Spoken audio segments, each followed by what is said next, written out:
Hello दोस्तों, आप सभी का स्वागत है। दोस्तों, जैसे हम लोग देख रहे थे जो वर्ल्ड ज्योग्राफी का सेक्शन है खगोल की, उसका आज ये लास्ट क्लास है। इसमें आज खत्म हो जाएगा।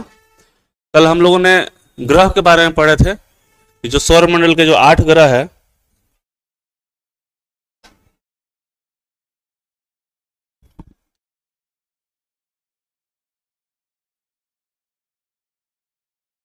जो सौर मंडल के 8 ग्रह थे उसके बारे में हम लोगों ने उसकी प्रमुख विशेषताओं को देखा था, जिससे परीक्षा में सवाल बनते हैं। ठीक है, ये जो सेशन है हमारा, जो बिहार दरोगा का जो आने वाला एग्जाम है, बिहार दरोगा का जो एग्जाम है 1799 पोस्ट वाला, इसके लिए काफी महत्वपूर्ण रहने वाला है। साथ ही जो बीपीएससी का एईडीओ का एग्जाम है, एईडीओ का एग्जाम है जिसमें 935 पोस्ट है, इसके लिए भी बहुत इंपॉर्टेंट रहने वाला है, क्योंकि ये उसी फॉर्म में पढ़ाया जा रहा है क्यों, ताकि पहले कंसेप्ट, पहले थ्योरी दिखाया जा रहा है, कंसेप्ट पढ़ाया जा रहा है, एक एक चीजों को फिर एमसीक्यू के माध्यम से उसका रिवीजन कराया जा रहा है। तो आज का जो क्लास है, आज ये थ्योरी खत्म होगा पहला चैप्टर का, और इसका एमसीक्यू भी हम लोग लेकर आए हैं।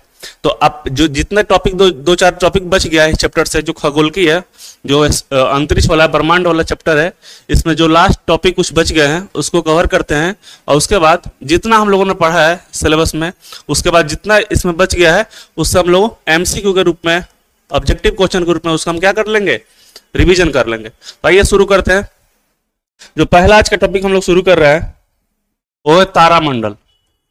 तो तारामंडल से इसका डिफिनेशन से आपका सवाल बन सकता है कि तारामंडल क्या होता है। ठीक है, तो आसमान में यहाँ आप कुछ फोटो दिखाई दे रहा है, आप उससे देखकर समझ सकते हैं, ये सब तारों को दिखाया गया है। तो आसमान में जो तारों का एक निश्चित पैटर्न होता है, एक निश्चित पैटर्न होता है, उसी पैटर्न में वो कभी कभी तारे हमको दिखाई देते हैं।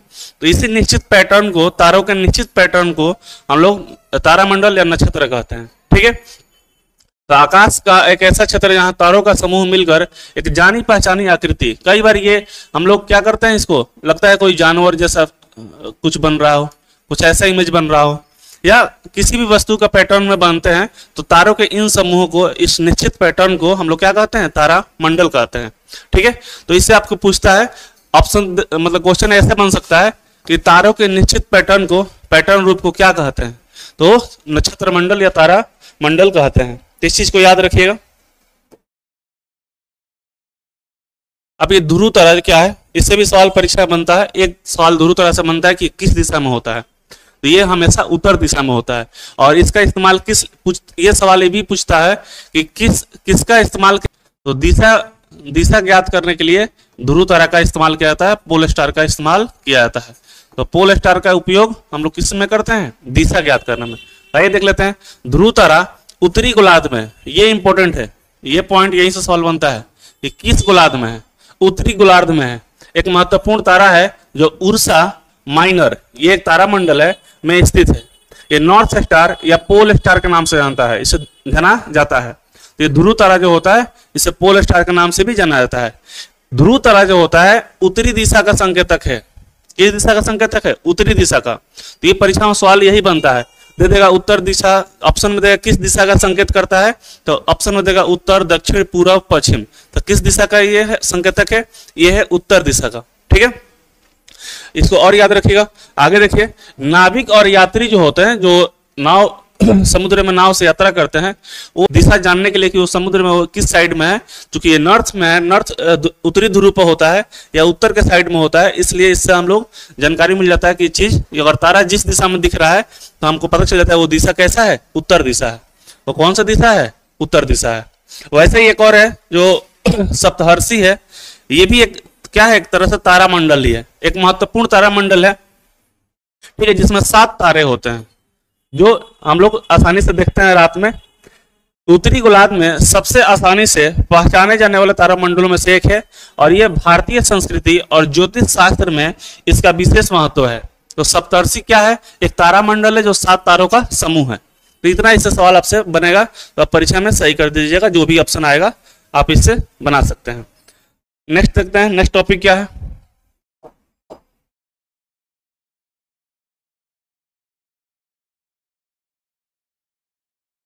ये उल्का पिंड, यही वाला है।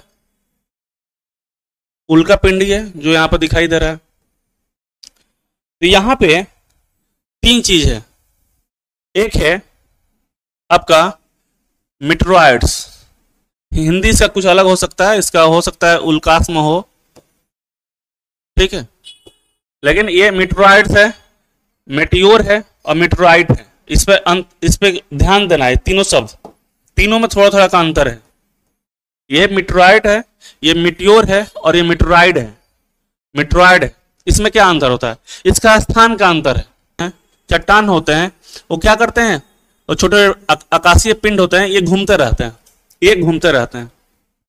तो जब क्या होता है, कुछ उसी में से चट्टान, कुछ उसी में से कुछ क्या का सच बड़े बड़े चट्टान या छोटे चट्टान जब इस हमारे वायुमंडल में प्रवेश करते हैं तो वो क्या करते हैं, वो पृथ्वी के घर्षण से, पृथ्वी के वायुमंडल के घर्षण से वो जलने लगते हैं। तो जब जलने लगते हैं तो वो हमको दिखता है, वो हमको दिखता है। तो दिखता है तो इसी को हम लोग कहते हैं टूटता हुआ तारा। इसको क्या कहते हैं? टूटता हुआ तारा, टूटता हुआ तारा कहते हैं। लेकिन जब ये आसमान में घूम रहा होता है, आसमान में घूम रहा होता है, तो इसे हम मीटरॉइड्स कहते हैं।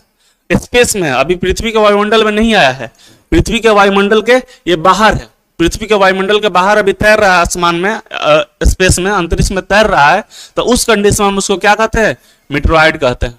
लेकिन जैसे ही वो पृथ्वी के वायुमंडल में प्रवेश करता है, तो पृथ्वी के वायुमंडल में जैसे ही प्रवेश करता है तो चूंकि बहुत सारी गैसें होती है, उस गैसों से उसका घर्षण होता है, और घर्षण के बाद क्या होता है कि वो जलने लगता है, और वही जलते हुए रात में हमको दिखाई देता है, जिसे हम लोग टूटता हुआ तारा कहते हैं, शूटिंग स्टार कहते हैं। तो उसको कहते हैं मिटियोर। उसको क्या कहते हैं? मिटियोर कहते हैं। तो इसे टूटता हुआ तारा या इसे हम लोग शूटिंग स्टार कहते हैं, शूटिंग स्टार कहते हैं। इंपॉर्टेंट है। तो ऑप्शन में जब हिंदी में, इंग्लिश में देगा तो आसानी से समझिए कि मिटियोर है, नहीं तो ये अभी उल्का कहलाएगा। ये उल्कास्म है जो अभी घूम रहा है अंतरिक्ष में, ये पृथ्वी के वायुमंडल में प्रवेश कर गया है। होता क्या है, जैसे ही आता है तो कुछ ऐसे होते हैं जो यहीं जल के खत्म हो जाते हैं, धरती के सतह तक नहीं आ पाते हैं, इस सतह तक नहीं आ पाते हैं, आसमान में, अंतरिक्ष मतलब कि वायुमंडल में जल के खत्म हो जाते हैं। लेकिन कुछ उसमें से ऐसे होते हैं जो कि वो अभी जलते हुए भी आते हैं और आकर पृथ्वी के सतह पर टकरा जाते हैं, ठीक है, बच जाते हैं और आकर पृथ्वी के सतह पर टकरा गए, तो उससे हम लोग उल्का पिंड कहते हैं। उससे क्या कहते हैं? उल्का पिंड, जो धरती पर आके टकरा गया है। तो ये तीनों चीजों में अंतर आपको जानना बहुत आवश्यक है, ठीक है। ये वायुमंडल में पूरी तरह से नहीं जल पाते हैं, जिसके चलते ये पृथ्वी के सतह पर पहुंच जाते हैं। तो उस चट्टानी या धात्विक अवशेष को हम लोग क्या कहते हैं? उल्का पिंड। तो अगर ये पृथ्वी तक नहीं पहुंचा है, वायुमंडल में ही जल गया है, तो केवल उल्का कहेंगे, मिटियोर कहेंगे। स्पेस में, अभी पृथ्वी के वायुमंडल में भी नहीं आया है, स्पेस में है और तैर रहा है, चारों तरफ चक्कर लगा रहा है, तो उसे उल्कास्म कहेंगे या मीटरॉइड कहेंगे। लेकिन जब ये जल जो है पूरी तरह से नहीं जल पाता है और पृथ्वी के वायुमंडल में प्रवेश कर जाता है और आकर जमीन से टकरा जाता है, तो उसे हम लोग उल्का पिंड कहते हैं, मीटरॉइड कहते हैं, ठीक है। तो इस चीज का अंतर आप लोगों को अच्छे से ध्यान दीजिएगा, परीक्षा में सवाल बनता है। नेक्स्ट है ये क्षुद्र ग्रह, जिसे हम लोग एस्ट्रॉइड कहते हैं, जिसे हम लोग एस्ट्रॉइड कहते हैं। यहाँ पर दिखाई दे रहा होगा फिगर में, आप देख सकते हैं कुछ इस तरह का आकार है, जो आसमान में ऐसे ऐसे पत्थर जो होते हैं, चट्टान जो होते हैं, ये तैरते रहते हैं, घूमते रहते हैं, ठीक है। और ये, इसके बारे में जो सबसे इंपॉर्टेंट आपसे ये पूछा जाता है कि ये कहाँ पाए जाते हैं, ये कहाँ पाए जाते हैं। एक तो इनका स्थान पूछेगा कहाँ पाए जाते हैं, और दूसरा पूछेगा किन चीजों का बना, किन पदार्थों के बने होते हैं, किन पदार्थों के बने होते हैं। यही दो क्वेश्चन इससे पूछता है, बाकी क्वेश्चन इससे नहीं पूछता है, ठीक है। तो पहले ये चट्टानी पिंड है, ठीक है, जो ग्रहों के निर्माण के बाद बचे हुए अवशेष से मिलकर बना हुआ है, ठीक है। इसका आकार कुछ भी हो सकता है, कुछ मीटर से लेकर सैकड़ों किलोमीटर तक हो सकता है। और ये होते कहाँ है, ये चट्टानी पिंड के हैं, ये होते कहाँ है, ये सबसे इंपॉर्टेंट है। इन दो ग्रहों के बीच में पाए थे, ये बहुत भी है, ये आपसे परीक्षा में जो सवाल बनेगा यहीं से बनेगा। जो क्षुद्र ग्रह होते हैं किन के बीच पाए जाते हैं, तो ये मंगल ग्रह, ये मंगल ग्रह और बृहस्पति ग्रह के कक्षा के बीच पाए जाते हैं। यानी कि मंगल ग्रह और जो बृहस्पति है, जुपिटर है, उसके बीच के बेल्ट में पाए जाते हैं। आपको फिगर में भी यहाँ पर दिखाई दे रहा है कि ये जो है हमारी पृथ्वी है और ये इधर हमारा मंगल है, और इस तरह से ये पाए जा रहे हैं। ये जो छोटे छोटे जो पत्थर के टुकड़े, चट्टान जो है तैरते हुए दिखाई दे रहे हैं आपको, ये पृथ्वी और पृथ्वी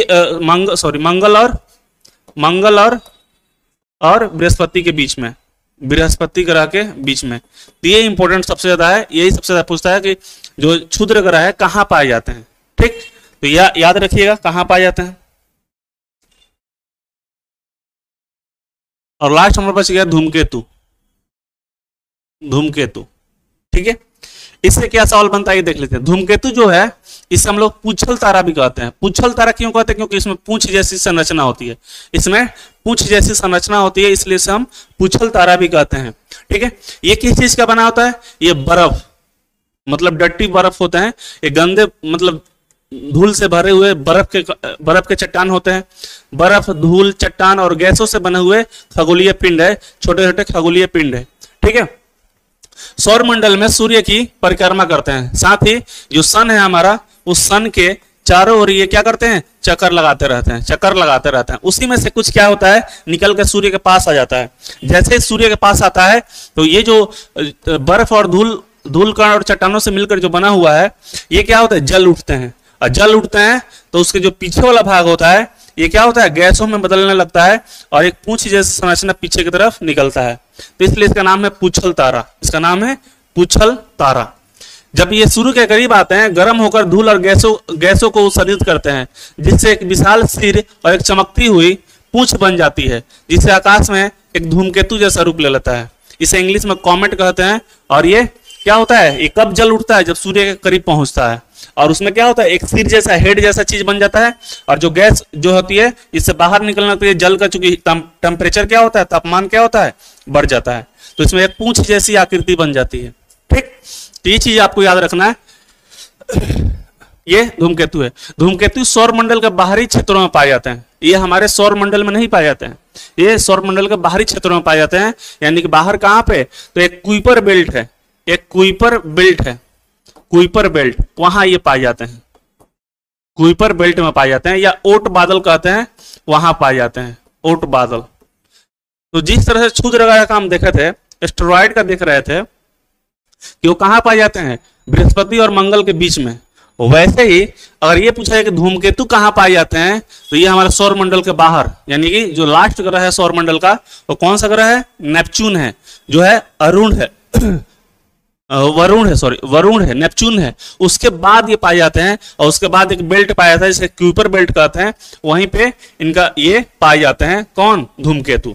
लेकिन जब ये कभी सूर्य के चक्कर लगाते लगाते सूर्य के करीब पहुंचते हैं, तो ऐसी संरचना बनता है।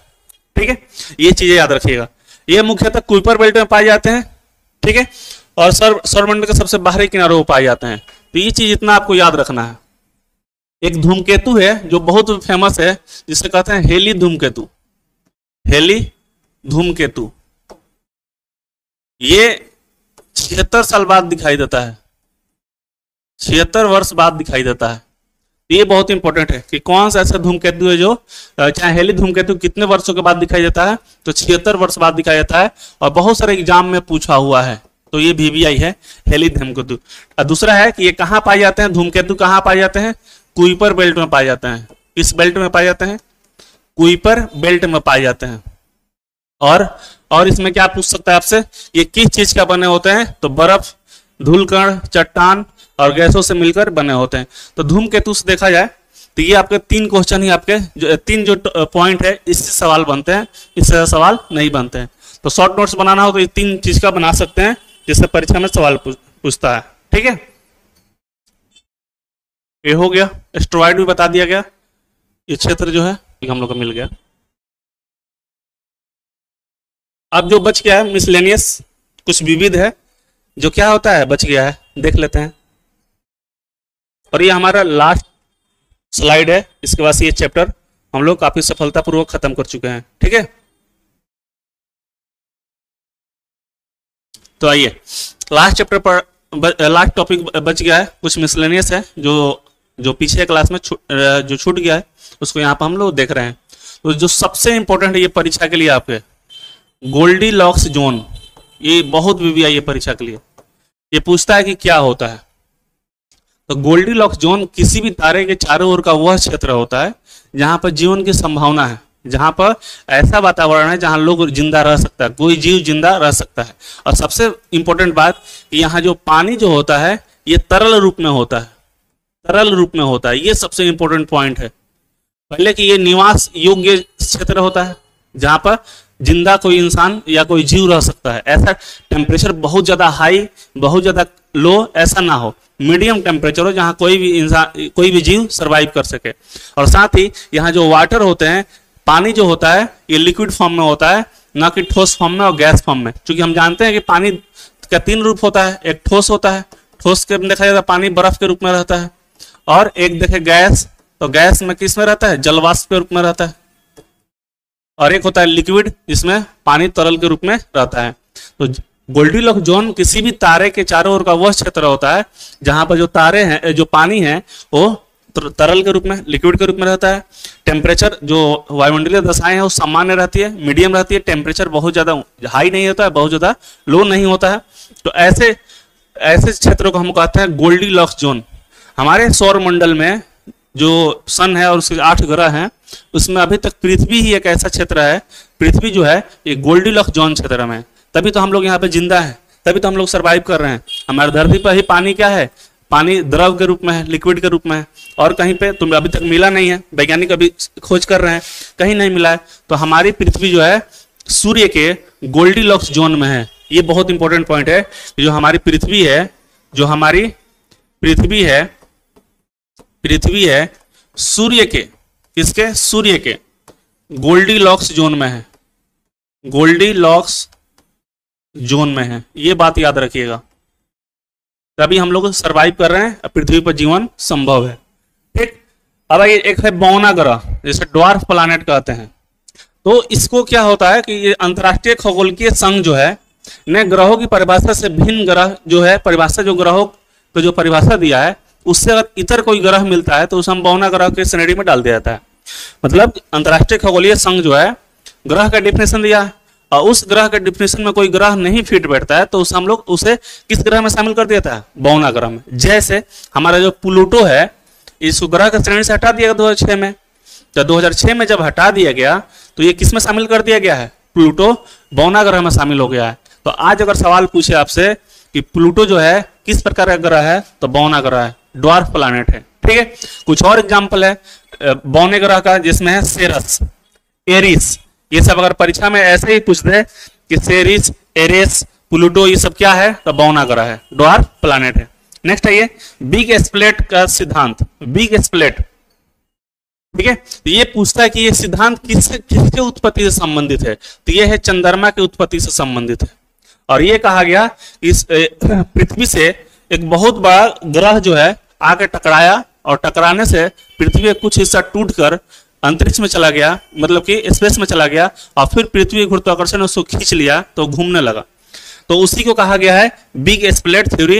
यानी कि यहां से मान लीजिए एक पृथ्वी है, हमारी सन है, सॉरी हमारे अर्थ है, हमारी अर्थ है, और एक और ग्रह आया और पृथ्वी से टकराया, और टकरा कर इतना तोड़ दिया, इतना उनको उसको तोड़ दिया, और तोड़ दिया तो ये जो चीजें जो निकला यहाँ से, जो पदार्थ निकला, ये धीरे धीरे धीरे पृथ्वी के चारों ओर चक्कर लगाने लगा। तो ये कहा जा रहा है जो प्रशांत महासागर है, जो कि पृथ्वी धरती का सबसे बड़ा महासागर, प्रशांत सबसे गहरा भी है, तो उतना गहराई आया कहाँ से, तो वो चंद्रमा वाला हिस्सा ही टूट के जब बाहर निकला तो वहां पर गड्ढा हो गया, और उसी गड्ढे पर प्रशांत महासागर आज का बसा है।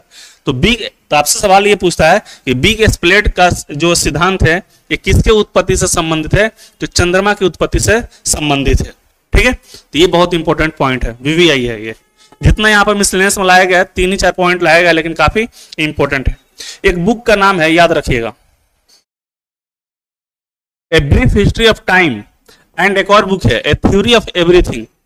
ये आपके लिए एग्जाम के लिए बहुत इंपॉर्टेंट होता है। ये पूछता है ये किताब किसने लिखा, तो स्टीफन हॉकिंस ने लिखा। आप लोग इनका फोटो आप लोग यूट्यूब पर देखे होंगे, जो अमेरिका में व्हील चेयर में बैठे हैं, उनको कुछ नहीं दिखाई देता है, बस ऐसे उनका खाली दिमाग जिंदा है, बाकी वो ऐसे बैठे रहते हैं। हालांकि उनका डेथ हो गया, जो ब्लैक होल के बारे में भी काफी कुछ बताए थे। तो स्टीफन हॉकिंस, आप कभी भी यूट्यूब पर सर्च मारिएगा तो आपको दिखा देगा इनके बारे में। तो इनका 2 बुक बहुत फेमस है, a brief history of time and A theory of everything. ये किसका है, स्टीफन हॉकिंस का है। उसके बाद है the world as I see it, the world as I see it. ठीक है, ये जो पुस्तक है ये अल्बर्ट आइंस्टीन के पुस्तक है। ठीक है, तो ये दो पुस्तक आपको याद रखना है, ऐसे सवाल परीक्षा में बनते हैं।